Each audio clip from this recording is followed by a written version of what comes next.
The following audio recording has been designed for learning purposes only. Do not share, distribute, or provide any type of copies, or this audio lesson will not be made available to you. Good luck with today's lesson. So we're going to continue on with our unit on finding good people. So you got your in-class assignment back. We're going to now take it to the next step, which is finding good people, right? Making sure that we can attract people to our company. You know, when we first started teaching this class here at Macomb, back in the day, it was a lot different. This topic was a lot different than how we talk about it. Employers didn't have to really sell themselves to find good people. And now employers have to do a lot to sell themselves to find good people. I can't tell you how many times I talk to a small business owner or somebody in HR at a large company, and I say, what's your biggest challenge right now? I ask them that, and without a doubt, they're always like, we can't find good people. We cannot find people. We cannot hire. We are constantly, chronically, painfully shorthanded. And so you're going to experience this if you are a manager, if you work in an organization during periods of economic expansion. We haven't seen unemployment this low since the 1990s. And this time it looks different because all of the nature of the jobs has changed, and who we are now looking at bringing into the workforce has also changed. So this topic is actually pretty timely for what we're experiencing in a lot of organizations. So we're going to go through and learn about what it means to attract good people to our company. And then we're gonna actually practice that as well. So today what we want to focus on is what we call recruitment and selection. Now, technically I'm only going to focus on recruitment. I'm not even going to focus on selection yet. Selection is when you have a stack of resumes, a stack of applications, and then you got to go through and pick the best candidate. We're going to talk about that later on. We're actually just going to try to build the stack. That's all we're doing right now is building the stack. And a lot of managers and a lot of companies overlook this. They don't do what it takes to find good people. So we're going to spend some time on it so that you all have an excellent idea of the effort that it takes and how you can maximize the quality of candidates that you get in that stack of resumes. That's what it's all about, okay? And this is also where we build diversity into our organization. When you attract candidates, you want to attract a swath of candidates from a lot of different groups of people. And so this is where we focus on diversity, of our diversity and inclusion. So remember, we're in this, I'm sorry, wrong class. This is something that I've created. This is what I call 5 steps in the recruitment and selection process. We're only going to get to the 3rd step today. We're going to talk about steps 1 and 2. We're only going to get to step number 3, and then in chapter 6, we're going to talk about steps 4 and 5. Those are a completely different process in and of themselves. So if you were to visualize what this looks like, you want to make sure that you spend appropriate time on all 5 of these steps. Okay, so we're going to start with planning and forecasting. This is actually planning, anticipating how many jobs, how many people we're going to have to hire, what type of jobs are going to be open, and then what types of candidates with the skills that we need we are going to attract. And then we're going to build a pool of candidates by recruiting, and that's when they become applicants in our system. When the applicant completes their form, when the candidate completes that application form nowadays online, that's when they become an applicant in our system. So we're going to focus on these 2 specifically and end up with step number 3. So let's start sort of at the beginning. So remember last week what we did was we developed a job description. So we have a really good idea of what that job entails, what the requirements are for it, right? What type of education, what type of experience, what type of skill does a person in that job need? And then above it, what we had were all of the activities that the person in that job had to fulfill if they were going to be in that role in that organization. So we do that in the company. We do that for every job. So every job ends up with that job description. And that actually takes us back to Management 1010 when we talked about the organizing function of management, right? Divide up the work and build jobs to see how that work is going to get done. Every year, we go through a process of trying to forecast, plan for what jobs we will need to fill. Some of it is because of our strategy. If you recall back from chapter 3, that really difficult first in-class exercise that I didn't even grade, that really hard strategy exercise, remember we were identifying strategy actions for the company, and then we had to try to match employees' skills to fill those jobs. That's part of what we look at for the next year. If I go back to my familiar example of GM trying to build 20 electric vehicles by 2023, which now they've actually admitted they're having problems doing that. It's not so easy. We know that going forward, we're going to need to hire people with a particular skill set. That's what HR strategy was all about. And so those strategic decisions have a lot to do with planning what type and how many people we need coming up in the future. We also will have some turnover, right? We established earlier in the semester that turnover is the percentage of our employees that leave the workforce, and we have to fill those positions every year. So depending on what industry we're in, we know that turnover will force us to fill positions. So we got to plan for that, okay? Sometimes the seasonality of our business also will force us to plan for what positions we need to fill. I can see in a lot of different feeds right now that a lot of people are hiring for the summer. A lot of companies are hiring for seasonal positions in the summer. My Twitter feed is filled with where I live, you know, like Oakland County and Orion, like, hey, we're hiring for the summer, right? And we got to plan for that. So that's part of our forecasting as well. The other thing that we need to plan for really is how much this is all going to cost us, because it costs us money to recruit and hire the right people for the job. It actually costs us even more money to recruit and hire the wrong people for the job. See what I mean? See what I did there? It costs us money to hire the right people, but it costs us even more money to hire the wrong people. So make sure you hire the right people. Spend your dollars wisely. Yes, ma'am? So when they like hire people that was already working there and they just changed the job positions and stuff that they have, like, is that a lot cheaper? It depends. Are you talking about like transferring people inside the organization? Yeah, it can. It can be a lot cheaper. We're actually going to talk about that. Because when we have, the end result of all of this is that we have a stack of jobs that we think are going to be open. Like, let's say just in the next year. The first place we're actually going to look is internally to fill them. And a lot of organizations do a good job of looking internally because we know that employees want new opportunities within the same company. We call that a win-win, right? The company wins because they save by hiring somebody internal, and then that person wins because they get to be sort of on that jungle gym of movement within the company, right? They get to experience different things. So there's some data that we can use to help us, and some statistical analysis that we can use to help us forecast what we're going to need in the upcoming year, 3 years, whatever that is, whatever time frame that we're looking at. So you can see things like the top 3, trend, ratio, and ratio analysis and scatter plots.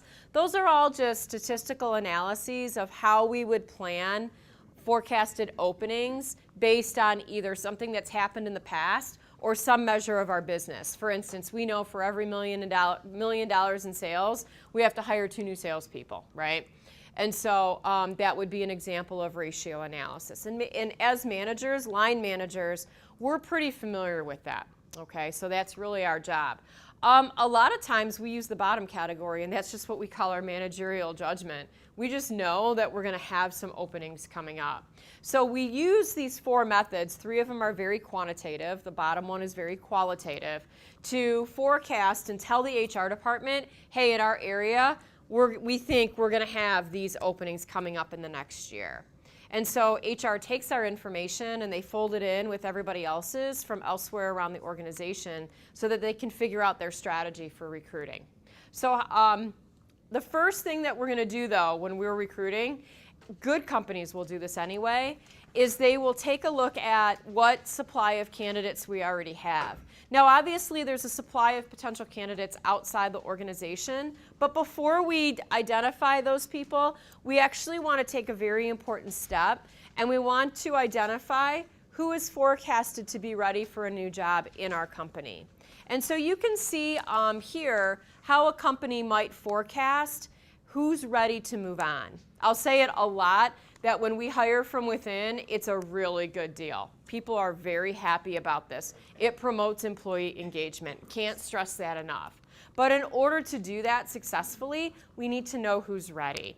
So this silly little chart that you see here that never exists in companies this way anymore, it's always electronic, it's always in our HR databases, identifies people who might be ready to move up to the division vice president position. So of course we have a job description for the division vice president position, and we see in our system that we have 3 people, 3 current employees who might be ready for this job, Jones, Abel, and Smith, okay?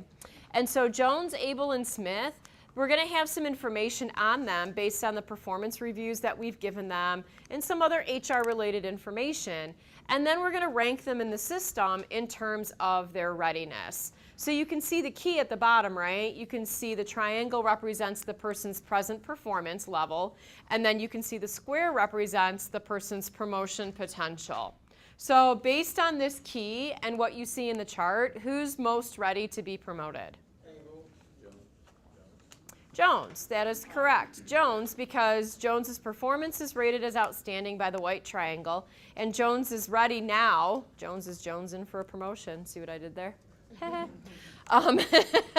I know, just roll with it.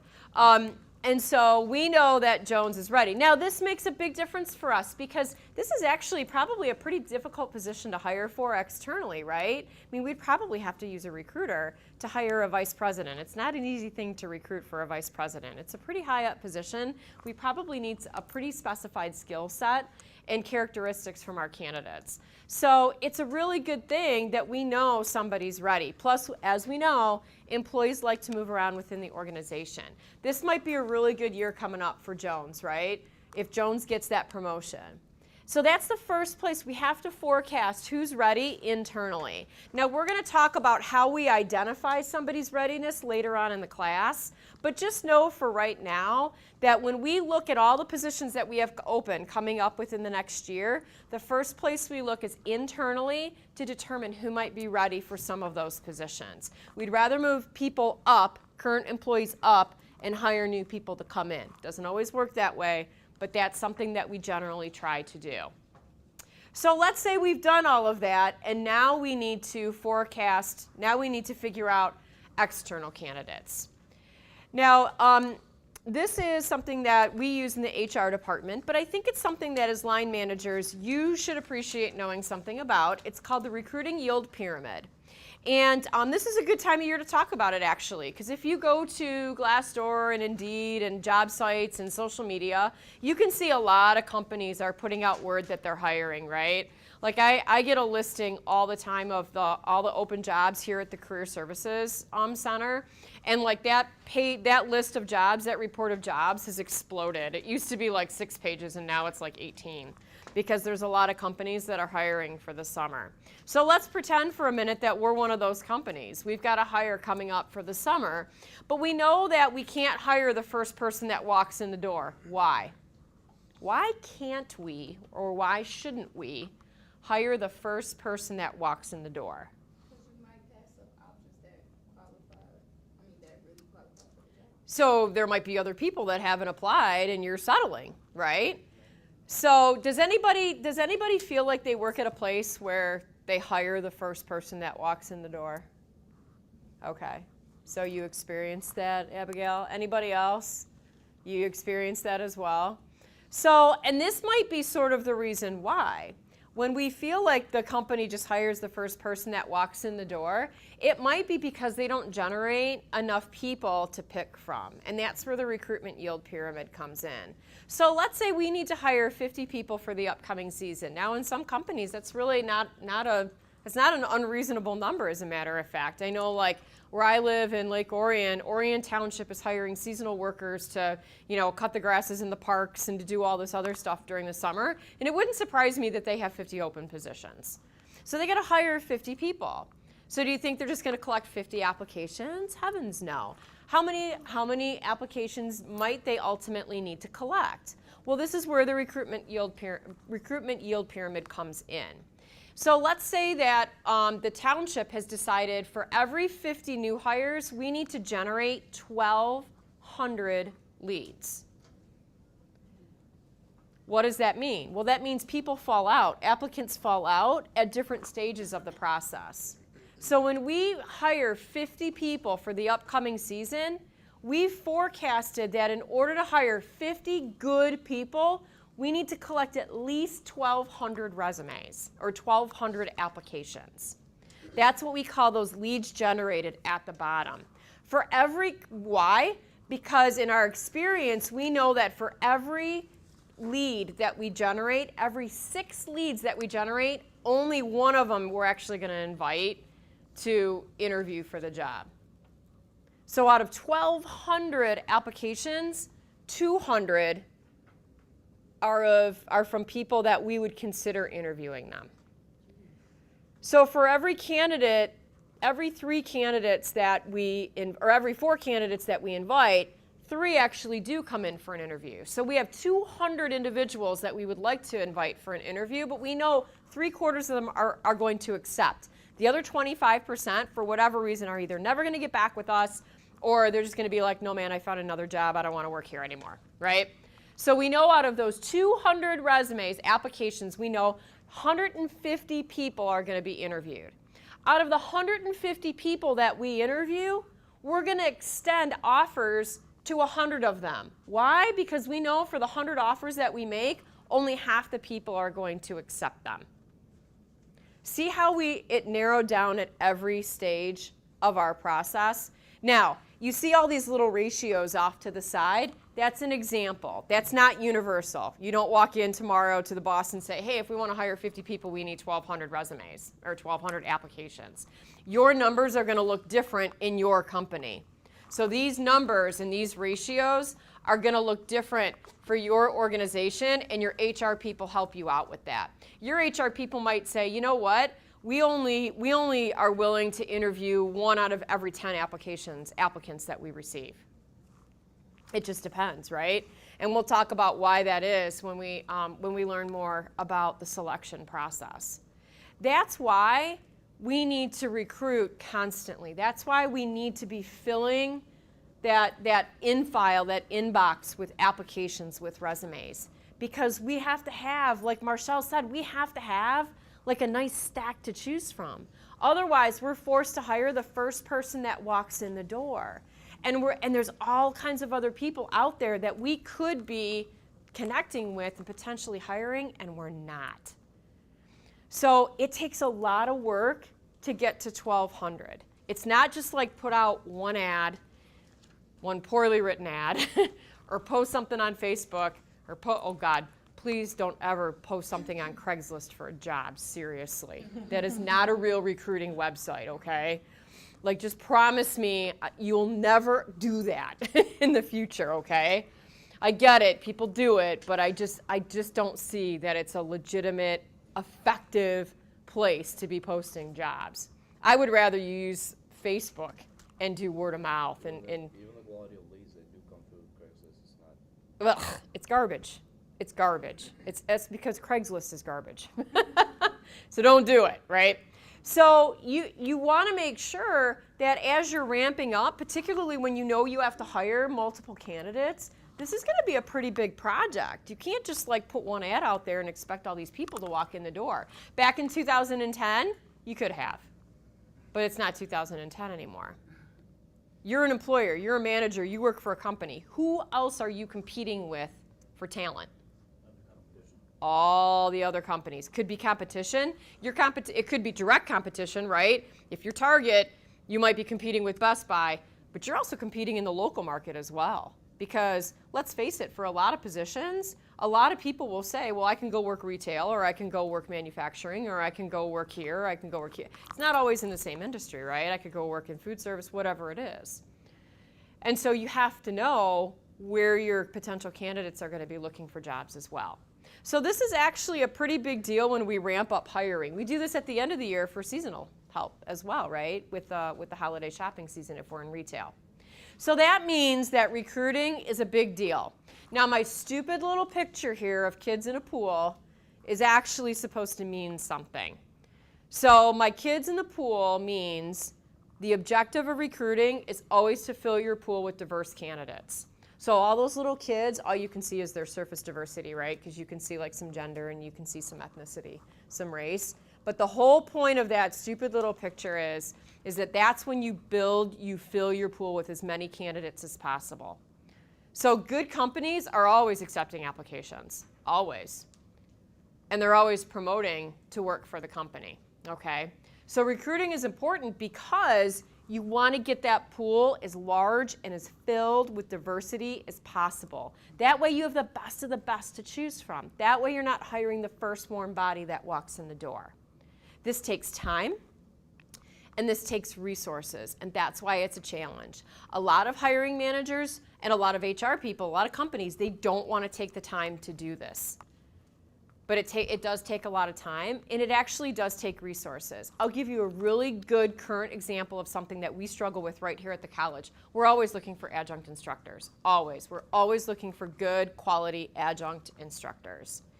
And we actually wrote an ad, my partner and I wrote an ad for hiring management instructors. So Professor Balcom and I met, and we wrote out our ad. We did just what you guys are going to do, and in this section of class and everything. We handed it off to our HR department, and we had all kinds of ideas. We were like, if you send us the ad, we'll post it on our LinkedIn, and we'll work our network and try to get some people to apply for the job, and hopefully they'll pass it along to their networks in LinkedIn, because I'll tell you in a minute, that's how people get jobs today. And can you post this on Indeed? So we had done a little bit of research, and we pretended like we were candidates, and we were like, okay, if we want to work as an adjunct instructor, how would we find job openings? And so, we did what everybody did. We Googled it, and the 2 job boards that came up were Indeed and Glassdoor. That's where a majority of the adjunct instructor openings were listed. And so we were like, hey, can we please post this on Glassdoor and Indeed? And the HR department, when they got back to us, which was like weeks later, that was kind of a thing as well. It was a huge delay. They said, we're going to post it on the website. So they posted it on our website, because we have a jobs page on our website, just like most companies do. And we're going to post it in Career Builder. And so we went out to Career Builder, and we were like, there's no job postings out here. Like, this looks like a tired old job board. Like, who uses this anymore? And so we were like, well, is there any way that you would consider maybe changing where you post this? I mean, we can see there's a lot of activity at these other boards. Nope, that's who we have a contract with. Okay. So my whole point in that is I'm not a supervisor, but I'm kind of playing the part of one as I'm recruiting for positions. Because the people who teach management classes adjunct, they do kind of work for me. And I'm actually really involved in hiring those people. And so we had like really lofty goals. We were like, we want to fill this pool with candidates. We want to get some people with some really interesting backgrounds who have a desire to teach. And because why? Because our students deserve to have, good quality instructors in the classrooms, right? And our HR department was like, want, no. And I was really disappointed. Now, imagine working with the management professor who teaches the HR class, and you're in the HR department. They're like, you just go back to your classroom and teach, and you let us do the real world HR stuff. And I was like, I wasn't very happy about that. I was kind of salty about that. But the point is, for you, when you're hiring, this is a project. You got to organize this. You got to go through this very deliberately. It's not just, in my spare time. And the problem is that it does take a lot of time to do this, okay? So we have an opening. Let's say that position, that job description that we wrote last week, the professor of business management, we have an opening. There's an opening for an adjunct, right? The first thing we're going to do is we're going to see if anybody who is currently working inside the organization wants to be promoted, wants to move from within the company, right? And we're going to do that through a job posting system. Does anybody where you work, do you have a job posting system? Like you see jobs get posted and you can look at them. And so if your company's big enough, sometimes you have that, or sometimes maybe it's an informal activity, and the boss walks in and says, hey, there's a job opening. But sometimes, like in certain organizations, it's a very formal process, and you want to be cognizant of how that works in your company.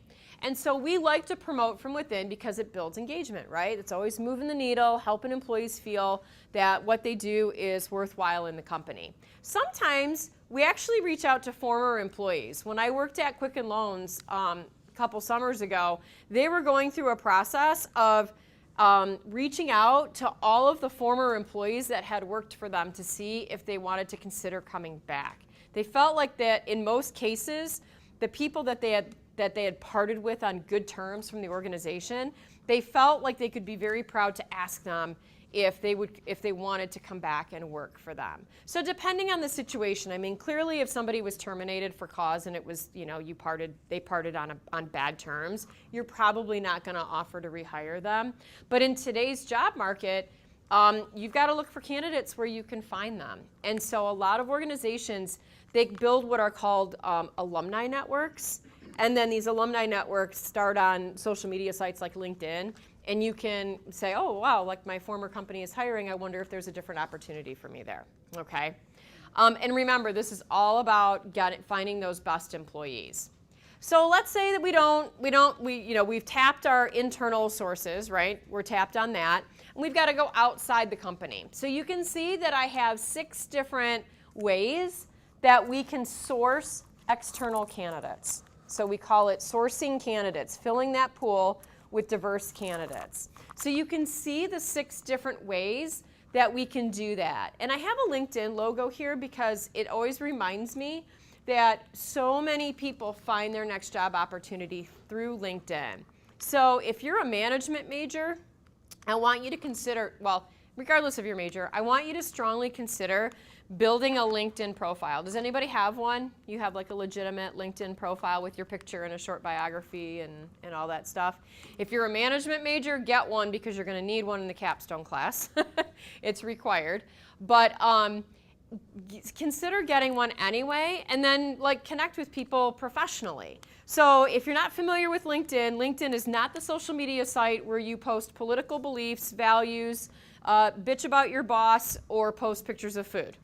LinkedIn is the social media website where you build a professional profile of your accomplishments, sort of like your electronic resume, and you connect with individuals whom you consider to be very valuable coworkers or former coworkers or potential people that can help be a part of your network to find a new job. Something like, I don't know, college professors, right? So aren't we connected on LinkedIn? I believe we are. And so the way that works is when Professor McLean finds really cool job openings, internship opportunities, things like that, I'll share them. My network is made up of HR people, former HR people, business owners, former small business owners, people that I work with in the educational field. Because remember, I've had 3 careers. And so I've got those 3 networks kind of working, right? So that's what you do. You start to build your network over time. I can't tell you how many people find their next job on LinkedIn. Yes? I found a contractor who does marketing for Ford in Dearborn, but I didn't have a car at the time. And so You can find opportunities. My husband found his current job through LinkedIn. He literally had somebody reach out to him that said, hey, there's this job available at this automotive supplier. I know you've been working at your company for about 18 months, but I think you'd be a really good fit. He's got a resume stored in LinkedIn already from when he was looking for work. He literally clicked one button, 2 weeks later got an interview, 2 weeks later got another interview, 2 weeks after that got the job. That's where he works. That's what happened to him. So I mean, that really is a thing. So consider doing that, but just be warned that it's not like other social media sites. So you have the very polished picture of yourself and image and human relations stuff, all that good stuff. Not that any of you guys have problems with that, because I know you don't.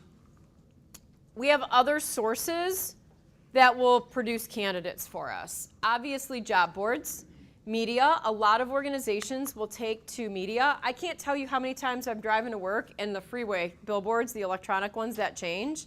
I can't tell you how many times I see something like so-and-so is hiring. It's all the time. It's really kind of interesting. We can use companies that help source candidates for us. There's a company in town called Spark Talent Agency. Spark Talent, not agency. Take the word agency off. I have 3 former students that work for Spark. They're all recruiters. They love what they do.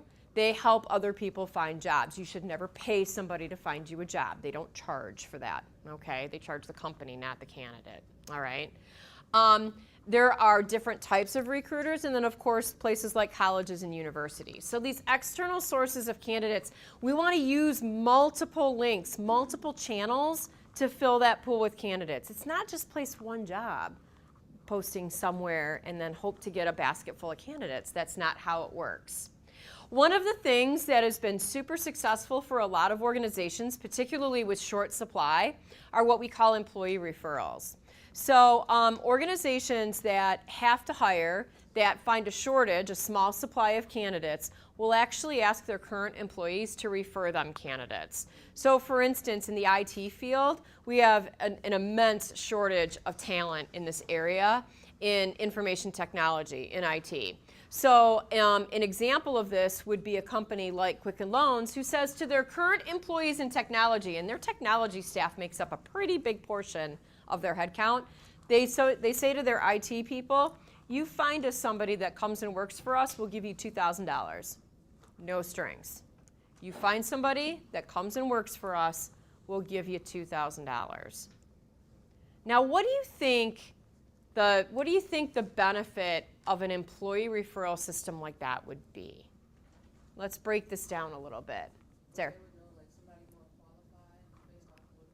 Sure, so Zaire already works at Quicken, and so I know people in IT because maybe I've gone to conferences or seminars or something, right? Or I hang out with IT people in my spare time, I don't know. And so, right?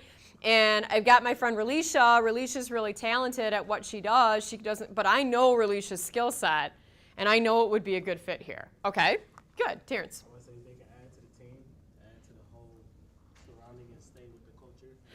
Because you've already done a good job of screening that. So when you know that person, you've got somebody, let's say, that's in your network, let's say a colleague. You know their skill set, you know what the company's looking for. Even if you've done this informally in your head, you've already said, you know, that person would fit in here. So you're more likely to refer people who are already in a good position to be able to add value to that team. And so that's a really good thing. You guys are going to do a good job of selling your organization, because if you were ever ashamed to work somewhere, would you refer people to work for you? Nope. Usually not. Even with a $2,000 bonus? Yes, even with a $2,000 bonus. We've studied this, and we have found that if employees are not engaged and they're not real proud to work where they work, they're not going to help us recruit. So that's a whole other topic we could talk about. Yes? So when I was a caregiver, most recently, they're so unorganized. They hire people, the first people that walk in the door, they definitely have to hire them. Yeah. A lot of people wasn't working there. Yeah. And that's because they have a really bad reputation for being unorganized. And that's such a big problem that needs to be solved on so many different angles before they can hope to attract candidates that would be quality employees. It's even much bigger than HR, isn't it? It's like a culture A lot of thing. people are older that work Okay. there, so they're not really up to date with advertising to younger people, and they really don't have any requirement. So we've got to place our ads though where our potential candidates are going to see them. That's the whole point. That's almost like a marketing thing, right? If you recall from marketing class, the whole point of promoting your product or service was finding your target market customers. Translate that to HR. The place where you're going to put your job ads has to translate to where you think your candidates who are going to make your best employees are going to see them. Yeah, that's a big deal. But it's even so much bigger than just what we're talking about here, right? The company has other issues like quality, reputation issues. That's one of the ways we suffer, is we can't hire. It's pay, but it's not just 100% pay. It's other things.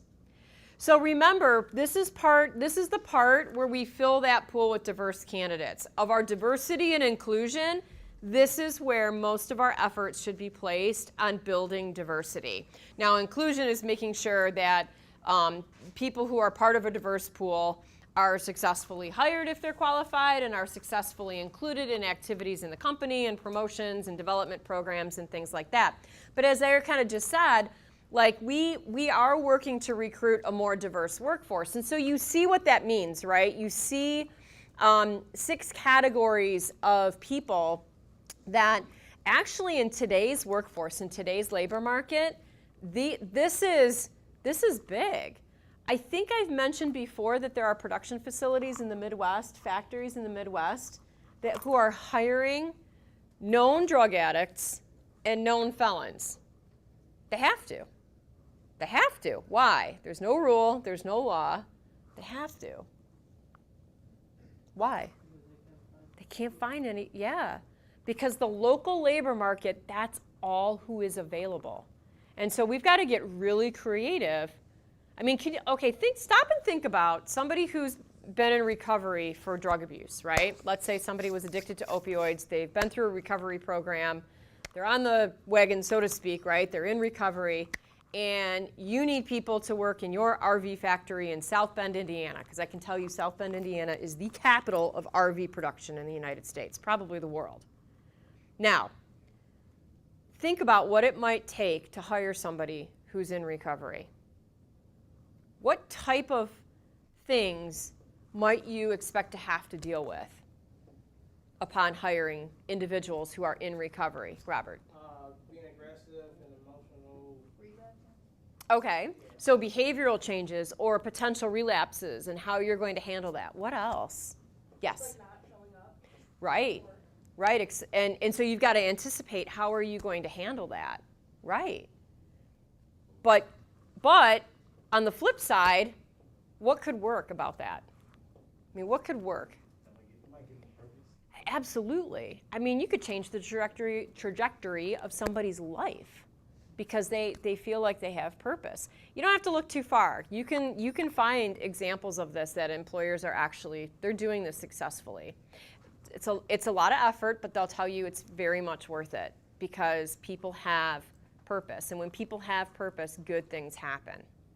So we get ourselves into that. We get ourselves into hiring from 5 generations. We have 5 generations of employees in the workforce. A Gen Z worker could not be more different than a worker from the war generation or the Depression generation, right? How we recruit them, how we communicate with them, what mode of communication we use. I mean, all of that, right? It's so different. And so what this does is it presents us with the reality of connecting with this segment of the population and what that means. Okay, so when we recruit a diverse workforce, we can't just say that and really just pay it lip service. We have to think about what it might mean when we're actually involved in it. This is where we end up. This is the application, right? This is the whole point, is that we want to get people from all over who are potentially qualified for our positions to fill out this application. We want them to fill out this application. So, does anybody do this in their job today? Does anybody have these responsibilities to recruit? I did before. You did before? How easy was it? Just depending on the requirements they had me before. Okay. Can you give me an example? Well, when I was at Taco Bell, Mhm. it was like hire people like you. That's kind of a dangerous thing to say, actually. That's not something that builds diversity, but okay. I mean, I figured it out. I figured it out pretty quickly. And we was in on 14 Mile and John R. Oh, yeah. It was already diverse and stuff, so I Okay. figured it out there. So it was okay, right. Like if you say that in Lake Orion, that's not good, Lake Orion's not known for its diversity. We're working on it, but it's, fact of the matter is it's not real known, not known for its diversity. So, they just wanted you to share with your friends. And you know what? So you think about that is what we consider to be an entry-level position, right? It's usually somebody's, job at the beginning of their work life. And so, we want other people to, knowing that it's not going to be their last job probably, because I'm assuming it wasn't your last job. Right. How long did you stay there? I know it was a long time ago because you're so old. There you go. Right, because that's what we expect. That's sort of what happens in those jobs, right? Right. Has anybody else been involved with hiring or recruiting people to come work for their company? Besides Terrence, nobody? Okay. It wasn't like an exact position, but it was for the job that I was just talking about. Okay. Caregiver. Again, they probably wanted you to build referrals, right? Reach out to all these people. Absolutely. Do that. And I'm like, that's not my job. Using current employees. That's not my job. Well, okay, so why would you want to take the time to do that then? Because you're like, no, man, I don't want to take the time to do that. But, I mean, what would be the benefit if you did take the time? I wouldn't have to work a lot. They wouldn't have to call me to fill all these other positions that other people Right. not showing up for. You, All the people who quit and stuff, I wouldn't have to cover their positions. Wouldn't have to Right. talk to a whole bunch of other people. you have, right, you have maybe some knowledge of the fact that there are people who are talented working in there, because you're not going to refer people who can't do the job or don't want to do the job. I mean, most people won't do that. I really feel like they should have had a qualified person who knows everything, not somebody who just talk, hey, this is what you're doing. Okay. This is what I need you to do. Okay. Go find these people. Okay. But not so much. but not so much. Okay. So let's say that we have a job and we've posted for it. Okay. I'm going to take you to an example of a job posting, and I want you to tell me what you think about it. And if you want something to compare it to, there's actually information in your chapter that will help you with this.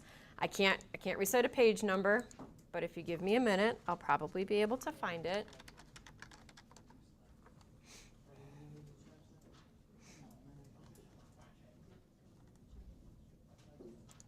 So as we know, most organizations will post their job opportunities. And so I'm going to take you to my current employer, and I'm going to show you some of the job opportunities. Now, I actually haven't looked at this one. So this is an instructor of English. So if you go to jobs.macomb.edu, and if you want to follow along, you're more than welcome to. I don't see anybody that has their laptop out. But this is, we have an opening here for an English professor. It's full-time, and it has some information about it. So here's what I would like you to do. If you have a laptop, open it up and navigate to this page, jobs.macomb.edu, click on the faculty, and this is the first posting that comes up. Okay, so jobs.macomb.edu, and if you need a laptop, I'll open the cabinet. I want you to navigate to this job, and I want you to take a look at it based on what you know about what we should be posting in a job opportunity, and I want you to rate this posting. I want you to rate this posting. I want you to tell us how good you think it is. Is it going to attract candidates? You might want to see if it's posted anywhere else besides our college. So you know the job exists, you know the opening exists, right? And I have not, you are actually the first people who are looking at this. I don't know the answers to this, so we'll figure it out together. So we have a position open here at the college for the instructor of English. So it's full-time English faculty, English professor. And I want you to take a look at this job, and I want you to rate this job posting, okay?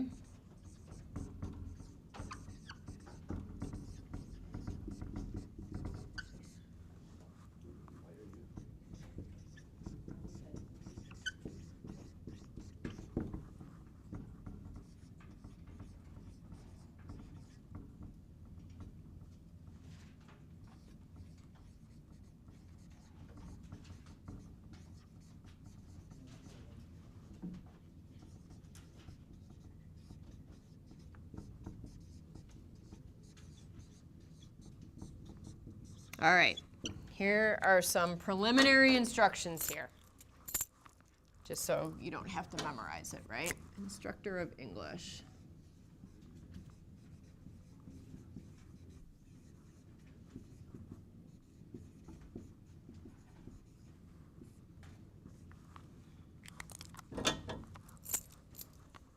And this is meant to be collaborative, so please talk.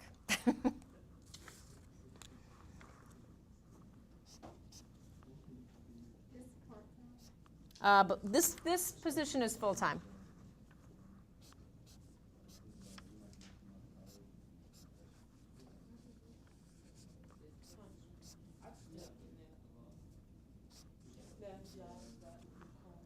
Yep, jobs.macomb.edu.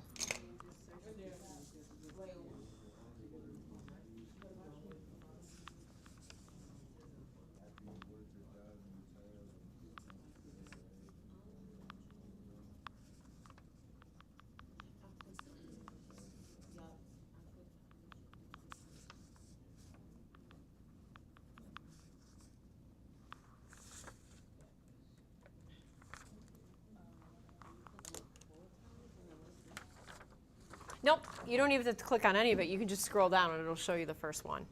It'll show you a listing.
If we could openly discuss what we're finding here, I think that would be helpful to everybody at the table. Yep. Do you have a computer that has like a modification that you can see, or like is your phone modified? No, it's not. It's not really. Okay. When you use Canvas, do you have like a modification? When you use Canvas, do you have one on your computer at home? Is that what you do? Oh, okay. Is it an audio modification or a visual? Is it really? Okay. It's like this program, Gotcha. Gotcha. Gotcha. It's not a laptop though. It is a laptop. It took me forever just to, because it's, you know what I mean? No, explain. Oh, okay. So you know the markers like that. Imagine that like times like I don't know 5. Okay. So it's like maybe 2 minutes. You know what I'm saying? So it's a lot of scrolling. Yeah. Okay, I understand. Okay, I get what you're saying. Okay.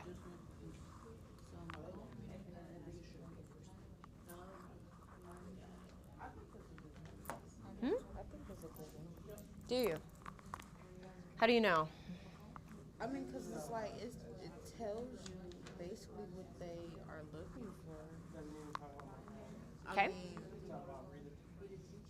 I would review specifically your information in Chapter 5, because a good ad is going to contain certain things. So I like the fact that you've come to a conclusion about this. So what I'd like you to do is I'd like you to compare it to what you read in Chapter 5 about what that effective job ad would contain, right?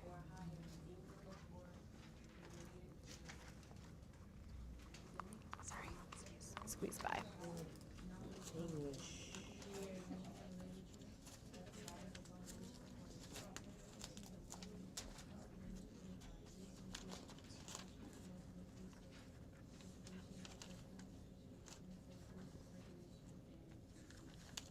Totally looking over your shoulder. I know. I think if you go back in the chapter, you'll find a picture that says effective versus ineffective job ads.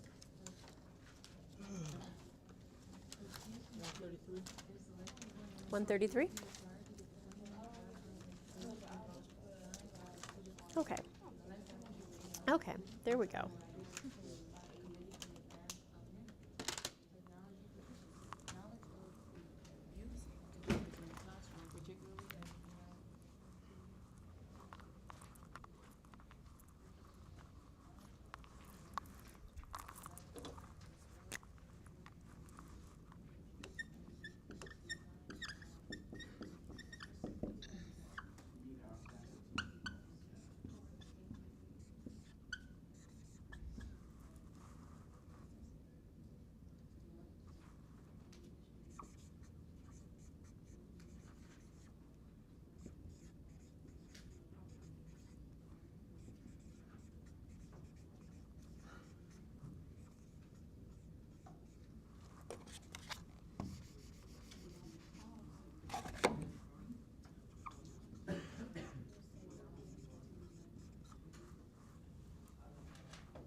Mock Community College at? Flint. Well, it depends. Just marketing and, They're a tiny school. A very tiny community college. They got some listings too. They have a lot of listings. What site are you on? Indeed. Indeed.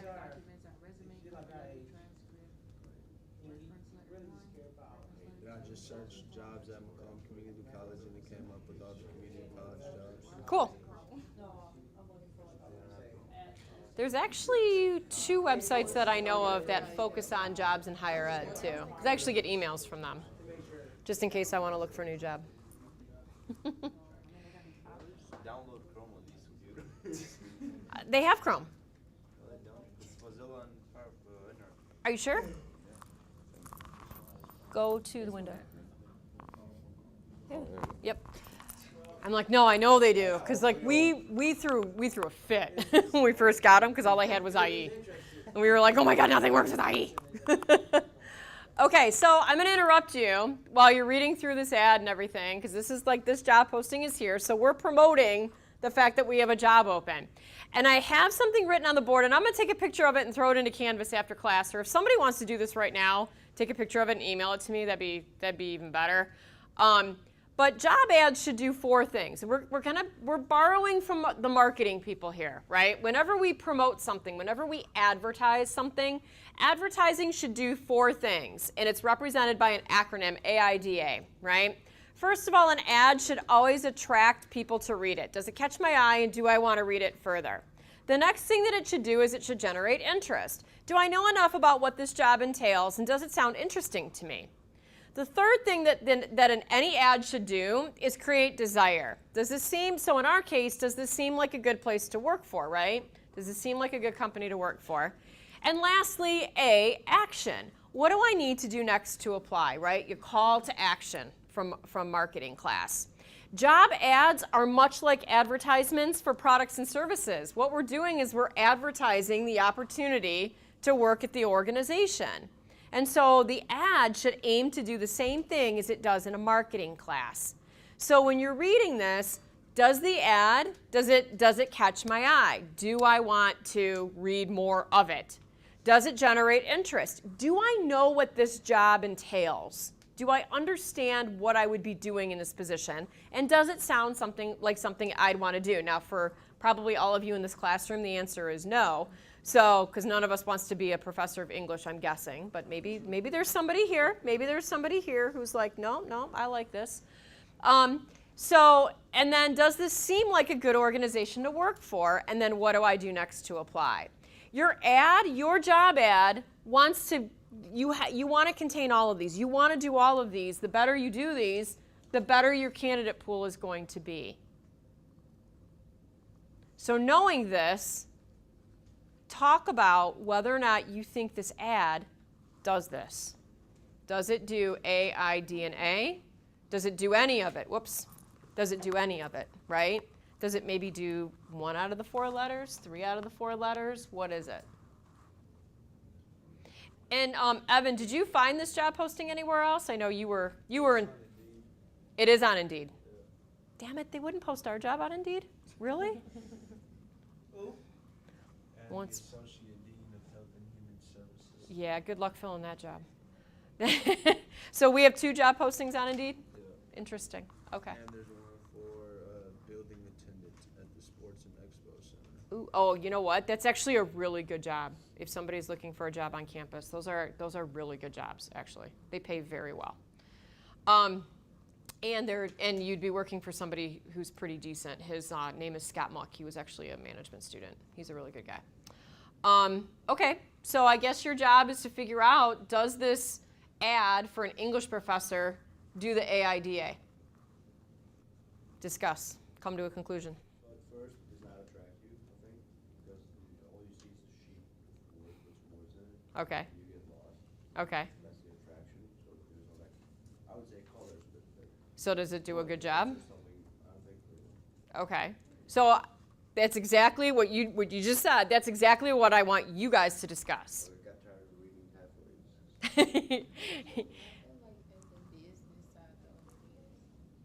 halfways. I don't know. This is for you guys to discuss. I want you guys to discuss it and then Still, it's talk to English. the class. It's English, though. You just have to be more, I don't know. Well, if you look at the other job postings, they look just like this. Actually, if you look at an adjunct instructor opening, it's even worse. I mean, it's probably the website itself. I don't know. They use a piece of software called PeopleSoft, but I know other companies that use this and it looks better. So.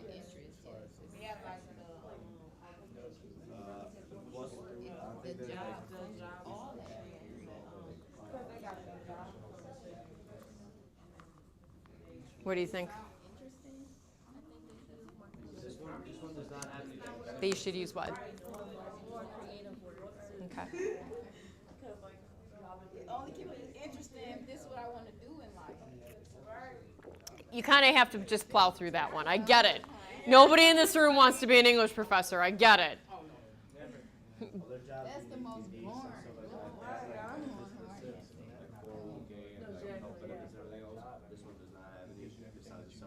Does the posting at Indeed have any of that stuff or no? Not this college, other colleges. Really? Okay, so you've discovered there's a little bit of a difference between this organization and maybe some of the competition? Is that a disadvantage? It is. I think it's huge. You're guessing. Oh, do I have this pay? Do I have any vacation pay? Do I? Once it says hours, general hours. I mean, I know there's no like fixed hours, but at least you're gonna be teaching 4 classes 3 times a week, kind of thing. Give you a little idea before you even apply about it. Yes. I mean, this is a full-time job. But yes, the hours do vary just depending on the semester schedule that you choose, because you do actually get to choose your schedule, although this person will have, frankly, very little choice. Because section selection goes by seniority here.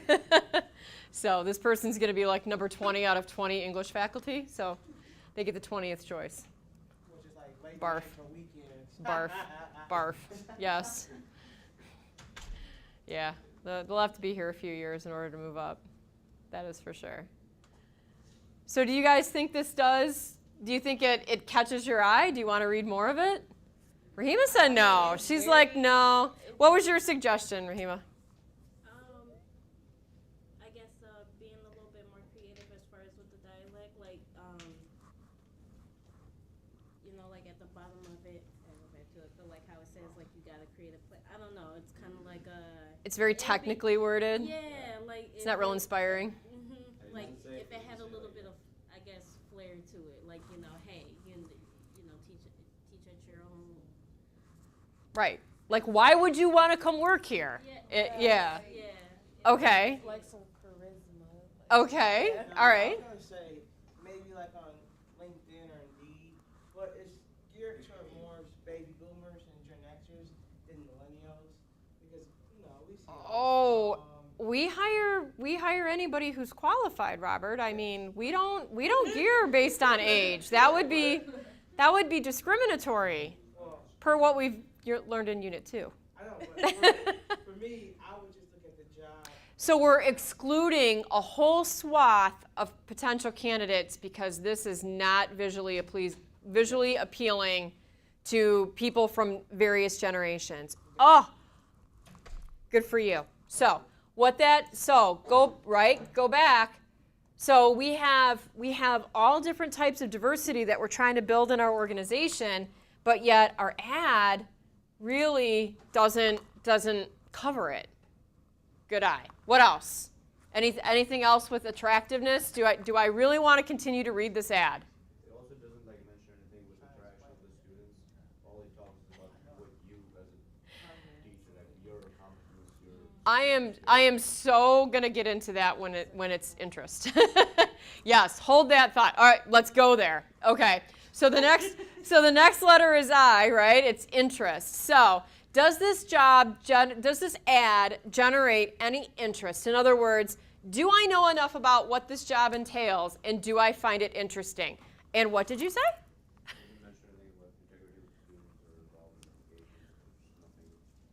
What does this job entail?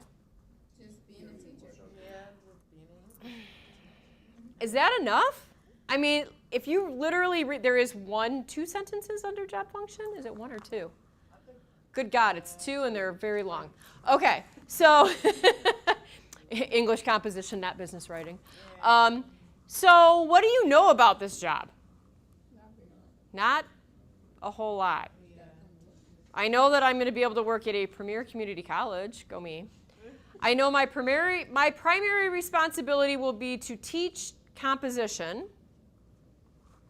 Okay, somebody who's in the English field probably understands what that means. I mean, I don't teach English, but I get it. It's composition. You're not teaching lit, right? Literature is analyzing reading. Composition is your writing, right? So I get that. And contribute to departmental actions, develop and modify curriculum, and refine and modify course syllabi. What is that? I personally don't think that that's enough. I personally would much rather see what? You worked on something last week called? Job description. And what did you put in your job description? Not the qualifications, but the primary responsibilities.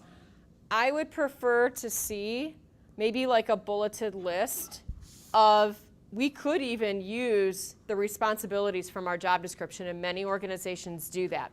I will tell you the only thing we need to be careful with is in a job description, we may get very technical. We may use a lot of jargon in our job description, and we would just need to make sure that we modify that jargon so that the general public that consumes this can understand it. So, I mean, people who are going to be applying for this job probably know what a course syllabi is, but I got to tell you, what a course syllabi is at Macomb and what it is everywhere else in the world isn't even the same. So we're guilty of using jargon in this. A course syllabi at Macomb is not what you guys get. It's an internal document of outcomes and objectives. You guys know a course syllabus as, this is my thing for the semester, right? We don't call it that. We call it a first day handout. I don't know why. We're just done that way. So it's just part of our culture. We just have unique words that we use. So interest. Does the job sound interesting? No, it's not. I don't know, because I don't know enough about it. Well, right, plus it's a professor of English. And who wants to do that? No, I'm with you. I would never apply for this job. I'm not even qualified for it. So, and I don't know if any of us are. So we don't really know a lot about the job to really make a decision of whether or not it sounds interesting. That's unfortunate. Desire. Does this seem like a good organization to work for? It do, but compared to that, it seem like they lazy. Like they don't want to just be, you know, like, I don't know. Then once again, it's focused on the job position. But they just want to get straight to the point. Based on what you read, do you have enough to know if this sounds like a good organization to work for? No. Really, what do you know about working for this organization? I mean, really all you know is you're going to be working at a particular salary. We do a really good job of trying to screen out candidates on our job postings. We have a boatload of qualifications that say don't apply for this job unless you meet all of these, right? So we're trying to whittle the people who apply. We're trying to really narrow it. But at the same time, we're not really doing a good job of creating any desire. I have no idea if this organization is a good organization to work for. They're not selling it at all. Evan was able to find on Indeed other community colleges that were also recruiting for full-time faculty positions, and he mentioned during our work that they were saying, like, you know, they offer not just the salary numbers but benefits, and they have like a list, like an employer would have a list of, when you work here are some of the things that you get in return for your hard work, right? And we don't even have any of that listed. This job, you said this job is posted at Indeed? Is any of it out on that job posting, or is it literally this? It's literally this. Wow. Wow. Does this tell you how to apply? Is there any call to action? All they do is Yeah, it says at the top, I think, you can apply, if I remember, like click here to apply. Yeah, apply for this job. And then it's like this big ass list of, right, which is not uncommon. When you apply for a job in higher ed, you need to upload your resume, you need to fill out the application, you need to have letters of recommendation, you need to have your statement of pedagogy, which is literally how you approach teaching. You need to have your transcripts, things like that. So, yeah. So you need to get like a packet together to apply, which is not unusual. That is actually a very common thing, and probably a cover letter. Okay, could we do better? All right, you're going to do better on Thursday. So be prepared. It's competitive, actually. It's a competition. You're gonna do better. So just think about that. Carry that with you for 48 hours. Come back on Thursday. Good luck with today's lesson.